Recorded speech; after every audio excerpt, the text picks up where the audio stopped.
참 예수님, 오늘은 4월 23일 부활 제2주간 목요일입니다. 독수와 복음 말씀 봉독하도록 하겠습니다. 성부와 성자와 성령의 이름으로 아멘. 제1 독서입니다. 사도행전의 말씀입니다. 그 무렵 경비병들이 사도들을 데려다가 최고 의회에 세워놓자 대사제가 신문하였다. 우리가 당신들에게 그 이름으로 가르치지 말라고 단단히 지시하지 않았소? 그런데 보시오. 당신들은 온 예루살렘에 당신들의 가르침을 퍼뜨리면서 그 사람의 피에 대한 책임을 우리에게 씌우려 하고 있소. 그러자 베드로와 사도들이 대답하였다. 사람에게 순종하는 것보다 하느님께 순종하는 것이 더욱 마땅합니다. 우리 조상들의 하느님께서는 여러분이 나무에 매달아 죽인 예수님을 다시 일으키셨습니다. 그리고 하느님께서는 그분을 영도자와 구원자로 삼아 당신의 오른쪽에 들어올리시어 이스라엘이 회개하고 죄를 용서받게 하셨습니다. 우리는 이 일의 증인입니다.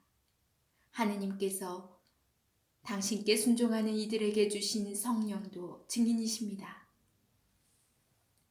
그들은 이 말을 듣고 격분하여 사도들을 죽이려고 하였다. 주님의 말씀입니다. 하느님, 감사합니다. 복음 말씀입니다. 요한이 전한 거룩한 복음입니다. 위에서 오시는 분은 모든 것 위에 계신다. 땅에서 난 사람은 땅에 속하고 땅에 속한 것을 말하는데 하늘에서 오시는 분은 모든 것 위에 계신다. 그분께서는 친히 보고 들은 것을 증언하신다. 그러나 아무도 그분의 증언을 받아들이지 않는다. 그분의 증언을 받아들이는 사람은 하느님께서 참되심을 확증한 것이다. 하느님께서 보내신 분께서는 하느님의 말씀을 하신다. 하느님께서 한량없이 성령을 주시기 때문이다. 아버지께서는 아드님을 사랑하시고 모든 것을 그분 손에 내주셨다. 아드님을 믿는 이는 영원한 생명을 얻는다. 그러나 아드님께 순종하지 않는 자는 생명을 보지 못할 뿐만 아니라 하느님의 진노가 그 사람 위에 머무르게 된다. 주님의 말씀입니다. 그리스도님 찬미합니다. 잠시 묵상하겠습니다. 사도들이 성령 강림 후 바로 예수님의 부활을 증언한 것은 마치 예루살렘 교회 공동체의 활동을 전하는 신문 보도 또는 지울 수 없는 드라마 속 명장면과 같습니다. 최고의회의 수장 대사제의 질문에 베드로와 사도들은 매우 담대하게 답합니다. 사람에게 순종하는 것보다 하느님께 순종하는 것이 더욱 마땅합니다. 사도행전의 저자 루카는 베드로 외에 다른 사도들을 구체적으로 밝히지 않습니다. 그러나 그가 생각한 사도의 개념과 범위를 짐작해보면 분명 예수님 생전에 줄곧 함께하였던 이들로서 그분께서 세례를 받으시던 때부터 사도들을 떠나 승천하신 날까지 함께한 이들 가운데 특히 앞서 성전에서 베드로의 첫 기적과 솔로몬 주랑과 최고위회의 증언 때 침묵 속에 지켜보았던 요한 사도가 함께 있었음을 매우 확실해 보입니다. 대사제 앞에 베드로와 달리 요한 사도는 복음을 통하여 예수님을 증언합니다. 하늘에서 오시는 분은 친히 보고 들으신 것을 증언하시는데 그분의 증언을 받아들이는 사람은 하느님께서 참되심을 확증하는 것이다. 대사제는 예수님의 증언을 바탕으로 하느님을 받아들이며 전하는 사도들의 말에 크게 충격받습니다. 이제껏 자신을 포함한 최고의회의 모든 사제가 하느님을 위해서 증언하였을 때 그 자부심이 대단히 커서 자신들보다 더 크고 높은 권위와 힘은 없다고 여겼기 때문입니다. 그래서 예수님의 이름으로 가르치지 말라고 명령하였는데 사도들은 사람이 아닌 하느님께 순종하겠다고 하여 쉽사리 그 분노가 가라앉지 않았습니다.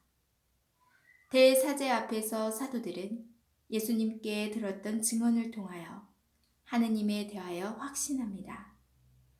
우리도 사도들처럼 진정으로 예수님의 이 증언을 믿고 기도하며 실천한다면 하느님을 굳건하게 증언할 수 있습니다. 일상의 삶에서 믿음에 따른 행동에 의문을 가지게 하는 사회제도나 결정에 맞서 우리는 얼마나 담대하게 예수님을 증언하고 있습니까? 아멘. 성부와 성자와 성령의 이름으로 아멘. 오늘 저희 구역에서 이제 단체 톡이 왔는데 5월부터 저희는 미사를 재개한다고 연락이 왔어요.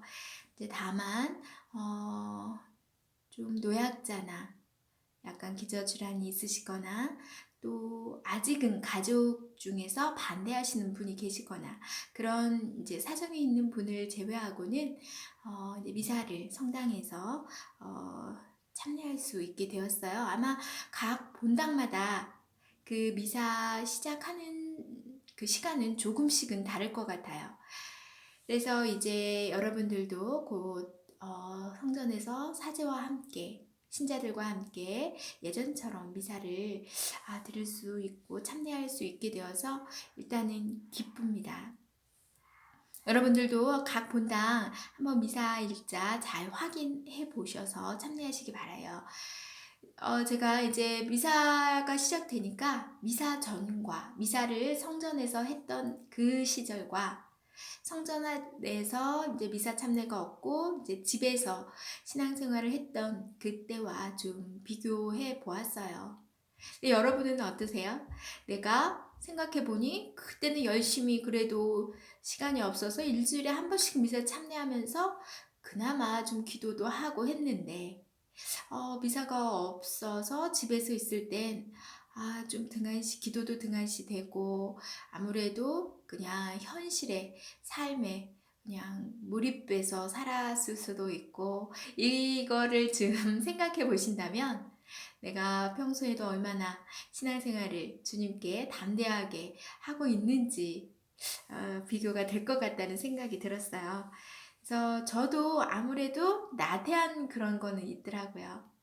기도 생활에 나태함도 있고 또 오랜 시간 좀 더 기도 주님과 함께 기도하는 시간도 적었던 것 같고 그래서 다시 마음을 다잡고 미사 참여하면서 다시 내 안에 믿음이 싹트길 굳건해지길 주님께 청하려고 합니다. 자, 여러분들도 좀 내가 좀 나태한 신앙생활을 했었다라 하시면 다시 마음을 가다듬고 주님께 청하시기 바랍니다. 내 안에 주님에 대한 사랑이 사그라지지 않도록. 오늘 하루도 벌써 4월 말인데 여러분 날씨가 좀 춥죠? 좀 저는 왠지 늦가을, 겨울이 다가오는 그런 날씨 같아요. 그래서 감기 조심해야 될 것 같아요. 감기 건강 유의하시고 또 건강한 행복한 은총이 가득한 하루가 되시길 바랍니다. 전 내일 다시 만날게요.